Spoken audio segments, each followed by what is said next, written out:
अयोध्या की मिल्कीपुर विधानसभा सीट पर उपचुनाव के लिए बीजेपी ने प्रत्याशी का ऐलान कर दिया है। बीजेपी ने 39 साल के चंद्रभानु पासवान को टिकट दिया है। चंद्रभानु का मुकाबला सपा प्रत्याशी अजीत प्रसाद से होगा, यानी अयोध्या में दोनों प्रत्याशी पासी समुदाय से हैं। चंद्रभानु पासवान रुदैली के परसौली गांव के रहने वाले हैं। उनका यह पहला विधानसभा चुनाव होगा। चंद्रभानु पासवान पेशे से कारोबारी हैं। रुदौली में इनकी कपड़े की दुकान है। इसके अलावा पेपर का भी कारोबार है। चंद्रभानु की पत्नी कंचन पासवान जिला पंचायत सदस्य हैं। पिता भी कई साल तक ग्राम प्रधान रहे थे। लोकसभा चुनाव 2024 में अवधेश प्रसाद के सांसद बनने से मिल्कीपुर सुरक्षित सीट खाली हो गई थी। 5 फरवरी को यहाँ उपचुनाव के लिए वोटिंग है और 8 फरवरी को नतीजे आएंगे। मिल्कीपुर में 17 जनवरी को नामांकन की अंतिम तिथि है।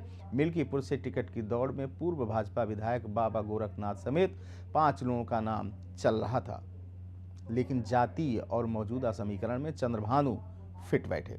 भाजपा के सामने मिल्कीपुर उपचुनाव में सांसद अवधेश प्रसाद के बेटे अजीत प्रसाद के सामने पिछड़ा वर्ग के चेहरे को ही उतारने का चैलेंज था। यही वजह है भाजपा ने पासी समाज से आने वाले चंद्रभानु को कैंडिडेट बनाया है। 3 पॉइंट में समझ लीजिए कि आखिर क्यों चंद्रभानु पर भरोसा किया गया। पहला, बाबा गोरखनाथ से संगठन नाराज, यानी कि भाजपा में टिकट के दावेदारों में चंद्रभानु पासवान तीसरे स्थान पर थे। पहले नंबर पर पूर्व विधायक बाबा गोरखनाथ का नाम था, लेकिन चुनाव याचिका के कारण चुनाव स्थगित हुआ था। गोरखनाथ ने याचिका के बारे में सरकार और संगठन तक को नहीं बताया था। ऐन वक्त पर चुनाव स्थगित होने से सरकार और संगठन दोनों के सामने मुश्किल खड़ी हो गई थी। लखनऊ से दिल्ली तक बड़े भाजपा नेता भी नाराज हो गए थे। दूसरा कारण कि पासी वोटर का बंटवारा, यानी कि मिल्कीपुर क्षेत्र में करीब 1 लाख दलित मतदाता हैं। इनमें 57,000 से ज़्यादा पासी मतदाता हैं। अनुसूचित जाति के लिए आरक्षित सीटों पर दोनों ही दलों ने पासी समाज को साधने के लिए यह दांव खेला है। अजीत प्रसाद के चुनाव में उतरने के बाद पासी वोटर एक तरफा उन्हें वोट देने वाला था। भाजपा ने एक और विकल्प चंद्रभानु के रूप में दिया है। तीसरा कारण, युवा चेहरा है चंद्रभानु। चंद्रभानु सिर्फ 39 साल के हैं, पहली बार चुनाव लड़ने जा रहे हैं। उनके पिता कई साल प्रधानी का चुनाव लड़े हैं, लेकिन चंद्रभानु कभी सीधे तौर पर कोई चुनाव अभी तक नहीं लड़े। पत्नी हालांकि जिला पंचायत सदस्य हैं। पार्टी पासी समाज में नई लीडरशिप तैयार करना चाहती है। ऐसे में चंद्रभानु पर दांव लगाना उचित समझा गया। चंद्रभानु ने टिकट मिलने के बाद अयोध्या में श्री राम मंदिर में दर्शन पूजन किया। चंद्रभानु ने कहा कि मुख्यमंत्री योगी आदित्यनाथ के नेतृत्व में भाजपा को निश्चित ही जीत मिलेगी। उन्होंने कहा कि वह मिल्कीपुर के विकास के मुद्दे पर चुनाव लड़ेंगे। सभी समाजों का समर्थन और वोट भाजपा को मिलेगा। मिल्कीपुर के पूर्व विधायक और टिकट के दावेदार रहे बाबा गोरखनाथ का कहना है कि पार्टी के बड़े बुजुर्गों ने जो निर्णय लिया है, जो फैसला लिया है, उसका हम स्वागत करते हैं। पार्टी के समर्थन में पूरी मेहनत और ताकत के साथ काम करूंगा।